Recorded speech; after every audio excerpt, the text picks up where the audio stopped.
All right, ladies and gentlemen, welcome to Taco Tuesday, spooky Halloween edition. I've got Jeff Salem here, owner of Salem's Lott Scary Hot Sauces. Let's start this episode.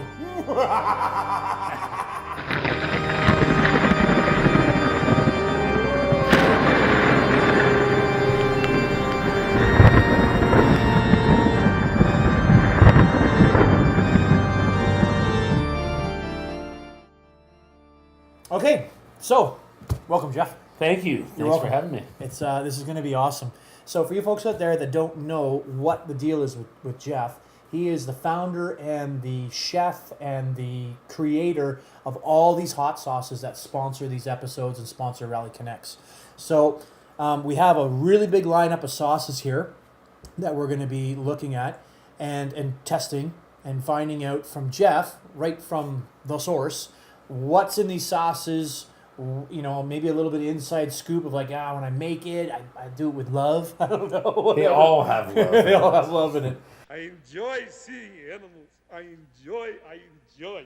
So, what do we got? What's the first? Well, do you want to go right from how this all started? You want to kind of little backpedal? Yeah, I do. Like, yeah. Why did I start making sauces? Well, I've done a lot of traveling, been around the world a lot. Biggest frustration, you go to a restaurant and you ask for a bottle of hot sauce. 9 out of 10 times, they give me a bottle of hot sauce. I look at the ingredients like, okay, there's water, a lot of sodium, xanthan gum, cornstarch, but that's not in this. So I'm like, how come no one makes sauces where you complement peppers just with like fruits and vegetables? So I started doing that just for purpose of, recreational fun. And as, again, you were like one of the guinea pigs from day one. And you survived 10 years of doing this. And then slowly just turned it into a business. People were requesting it. I started making it. Started with one. This was actually the first one I started with. Hallucinate the heat. Hallucinate the heat. The idea of this was everyone's go-to sauce. When I'd ask people what they like to use, they said Frank's Red Hot Louisiana. Lots of water in that. And there was no vegetable base. So this has actually got tomatoes with a smoky habanero and some lime juice, nice on pizza, pasta. Shall we want to dip in? Not super hot. You want to do that one first? Or should we? Okay. You know what else I'd like to tell the customers too? The people. You people. The heat levels. Oh. Okay. So I'm wondering if we should start at like what you think is the lowest heat level. The mildest one, well, being like this is the eve of Halloween. Mm-hmm. Let's look at this one here. Okay. TKO, one of my seasonal ones, Day of the Dead. This was actually a tribute to my father. He was a boxer, tequila knockout, amateur boxer, but I took a lot of ingredients that he really liked. Boxing glove sweat jarred. Yeah, exactly. But you won't get too sweaty from it. So it has avocado, tequila, lime juice, serrano peppers. Like you feel like you're in Mexico on this one. So all right. Really nice on it's real fresh anything. Then. Yeah. Okay. Got a nice splash to it. Great on salads. I can see it in fish tacos. Would work well. All right. So folks, a little bit of insight. When you're taste testing, you do want to put enough on your chip. A lot of people tend to just put a micro drop on, and you don't get any flavor. And especially with these sauces, there's lots of flavor. So that's about what you're looking at there, folks. So get it on there. Day of the Dead TKO hot sauce. Very fresh. A little bit of citrus. Yep. And it's not too hot. This is something you can really pour on. Exactly. Tastes really, really good. That was the whole idea about that one. Just, so, the wimps at a hot sauce demo goes, I can't take something out. That kind of works for them and stuff like that. So it might be in my regular SKU, but I usually do about 100 bottles of them. Right. I got to do an order. I mean, that's almost borderline like the heat of the most hot salsa you could buy at a grocery store. Yeah, like it's not dangerous at all. Exactly. It tastes good. So probably the next one going up, it's a child. I would probably go with maybe this one, to hallucinate the heat. Okay? This is one with tomatoes, smoky habanero. I actually changed the recipe over a year ago to make it actually smoky. Oh, is this one sealed? You get to break it open. Oh, we got a brand new one. Break it open. Super fresh. Yeah. Tasty.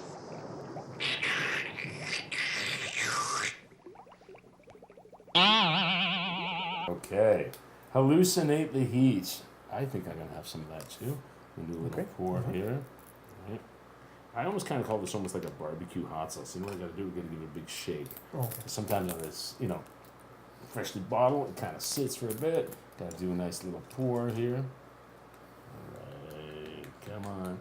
Come on. It's like the old Heinz ketchup thing. Are we sure this is real? Yeah. There we go. It's coming. There we go. It's coming. You know what, too? I kind of Oh. like that with it when it comes to a hot That sauce. works for me. With one that doesn't pour out super fast. No, exactly. So I don't add water. That's the other thing. Is this yours? Yeah, that's mine. Okay. See? Look at that. Look at that. It's going to take a while. It's coming. There you go. There we go. That's beautiful. All right, here we go. Yeah, not too hot. Good flavor. That's my pizza pasta go-to one. That's very pizza pasta, yeah. I think that would, you can even use that in a Caesar or something like that. That might work. Yeah, you're right. Good. That'd Caesar, be that good. would work. Ribs, pulled pork. That would work in that. Man, I think that's the first time I've tried that. That is very good. Mm-hmm. That's All very right. good. So yeah, very, very much. It does definitely have like a marinara taste to it, Yes, exactly. and Some people actually, you would call that like a marinara. yeah, hot sauce. but with some heat, but just a little bit. Like again, it's not knocking me on my ass or anything, which is good. If you're lucky, I'll be back. This is actually one of my original ones I started with called Heat Stroke, and the actual title came because I remember doing a gig and I ended up getting a heat stroke from eating this. Did you And it was called something else at the time. So this one's actually made with ginger beer. I used a local brewery down near Fort Erie. It's called Brimstone Beer, Sinister Minister beer. And it's also got carrots in it and habanero. So great on vegetables, Thai food. Yeah. So not too hot, but great on fish too. You know, How's that taste? very refreshing. It's like a splash.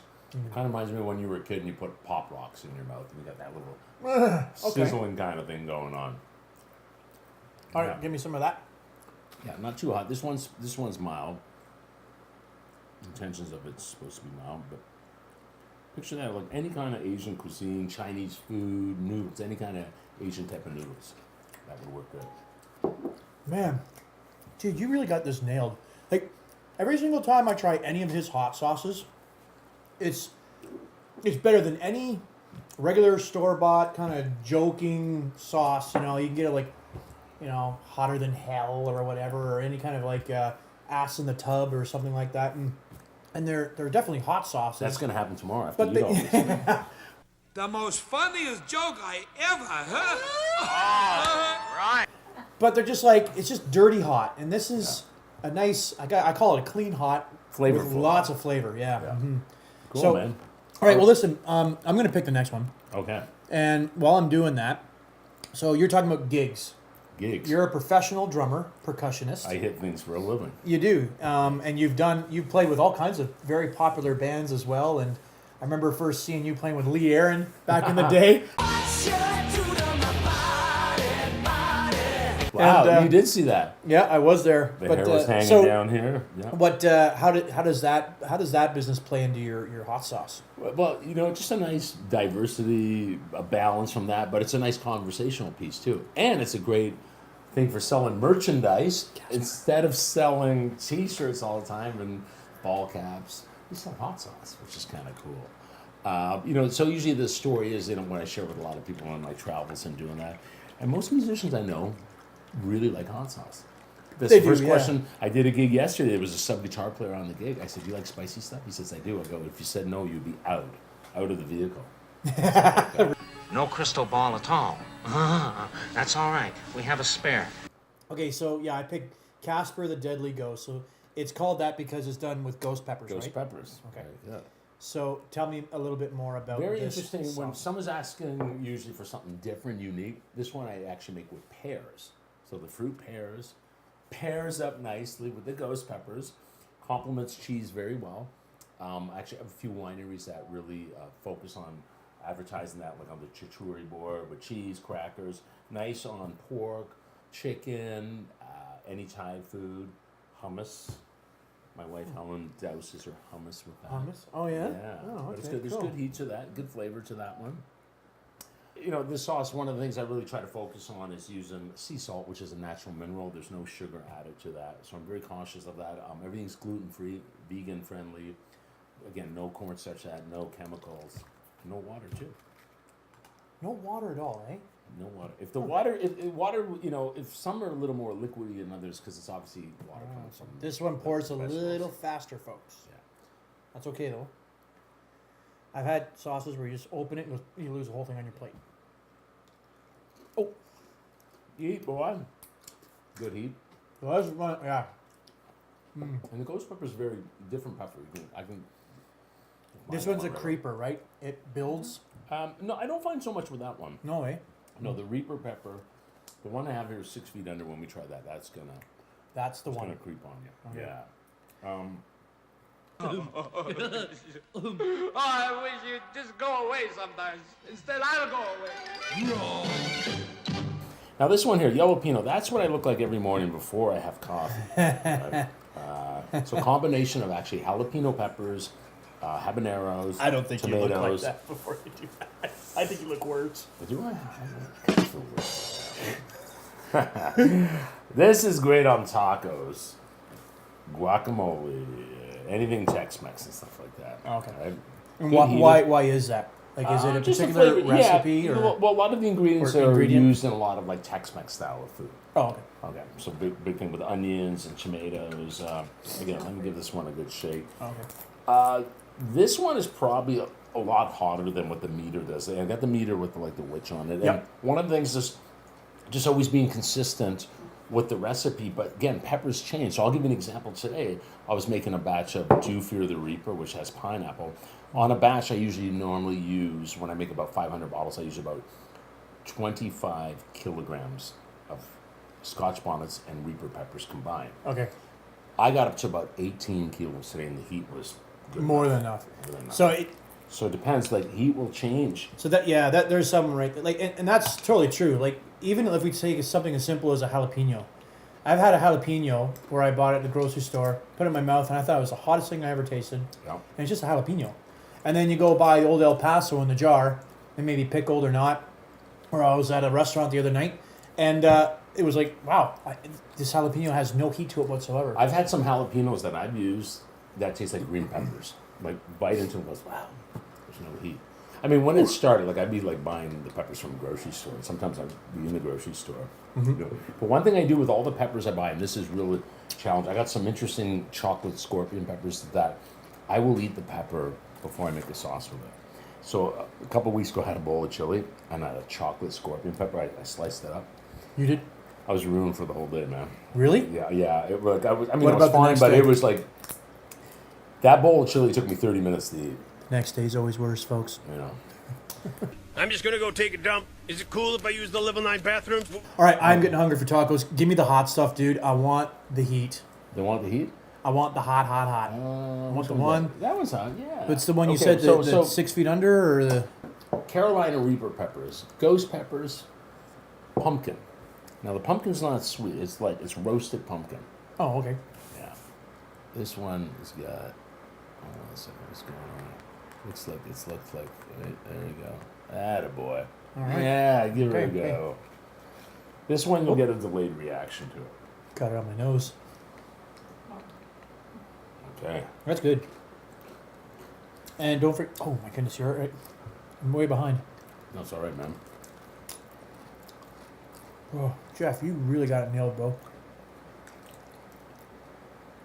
Yep. And then the heat. So- will come.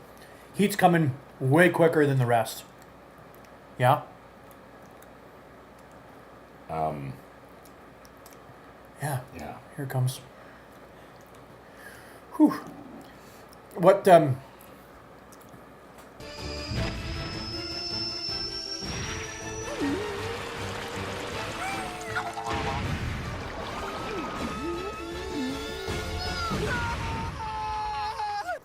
Okay. So far 6 feet under has been my favorite. I'm a real hothead. I You like like the that hot one, nice. stuff. Yeah, this is really good. But if it's my favorite, which one's yours, Jeff? My favorite go-to right here. You got. Be careful. Be Scotch careful. bonnets, onions, lime juice, garlic, vinegar. That's it. A little bit of sea salt. Very simple. Works on everything. Dude, I Pizza. love your labels. Look how the Pizza, color pasta. on that, how it pops. That's neat. Got the metallized thing going on. Right. This one's a really nice one. Again, So what would you put this on? anything. recommend- Steak, burgers. You know when I tell people when I do Burgers? demos, you know, it's like, what Pizza. would you use this on? My simplest thing I tell them is like, when somebody gives you a drink menu and says, you want a drink? And you're like, look at the drink menu. It was like so many drinks on there. He goes, you know what? I'll just get a beer. So that's like my beer. Like when I open the fridge and there's so many condiments and hot sauce, I'm like, gosh, what am I gonna add to this? Oh, So if you're buying these sauces, folks, and you're looking for something that's a must go to in the fridge, like Jeff's saying, it's the Be Careful. It's the what that who is that dude anyways? Isn't that like the Phantom of the Opera? That is why am I forgetting? Oh my god, I'm so tired. It's you on a Sunday morning. Lone Chaney. Lone Chaney, okay. Yeah, the original Phantom. Okay. That's who it is. All right, ladies and gentlemen. Mm. Oh yeah, I can see why. So usually, I don't even need to put that on anything. I just eat that on crackers. yeah, if somebody wants to buy for somebody, like a gift or something, a hot sauce, that's kind of, if they say they'd use sriracha or whatever, I usually say, well, I think they'll like this one. Right. Do not be scared, my dear ones. If there emerges from this mystic place a sound uncommon, it is I. We should talk about the Shroom of Doom. Oh, so we got a brand new one here. Has this been released yet? It has. Now, this is something I do actually with a friend of mine, a chef, who's a head chef at a restaurant in Brandon called J. Red & Co. Beautiful restaurant named Cal Sanford. And it's like, he asked me one day, hey, do you ever make something with mushrooms? I go, I did. Experiment one called Shroom of Doom. He goes, let's try adding truffle oil. So we got together when the restaurant was closed. We came up with a couple different batches, had some beers, and voila. Horseradish, truffle oil, mushrooms. They feature it at the restaurant. They actually have it on display. It usually goes well with like an oven brick pizza, actually. All right, let's try it. Yeah. So if you're a mushroom fan, not magic mushrooms, let's define that. Here, I'm going to serve this to you. Different type of mushroom. Can I feed you, actually? Yeah, yeah. Look at that. Look at that. Look at that.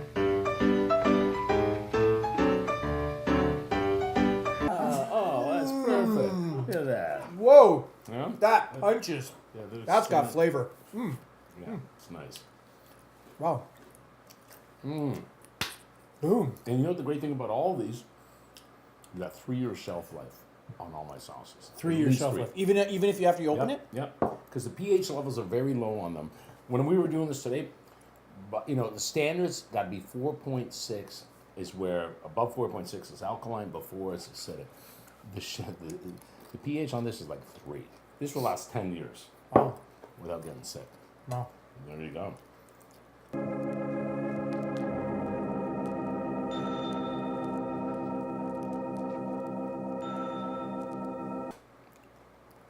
How they can get in touch with you? Oh, yeah, let's do that. Yeah. So, okay. Right. Where can, now that we've talked about your sauces, where can we find them? They're right here on the table. Just invite everyone over. Website, very short website. Salem's Lott hotsauces.com. Lott with 2 T's. Just remember that. So, on my website, right there on the bottom of the screen, folks. My website has a list of store locators in the Toronto area. About 50 markets carry them, but you can also order online as well too. And I do a free shipping in Canada on a 6-pack. US is a little bit more money. Across the border, it costs a little bit more. But check out the website. There's a lot of actually, the list of the sauce also show different things you can pair up with food, and there's some funny commercials. Yeah. Thank you, Lee. And no problem, man. And for you folks that want to actually try this sauce out before you jump in to buy it, at any Rally Connex events, I usually have a little case of sauces. You're more than welcome to try some before you buy, or come see us at the motorcycle show in January. We'll be there. So thanks, dude. Thank you, buddy. You're very welcome. Right, I am let's looking see. forward to cleaning this up, having some tacos. Yeah.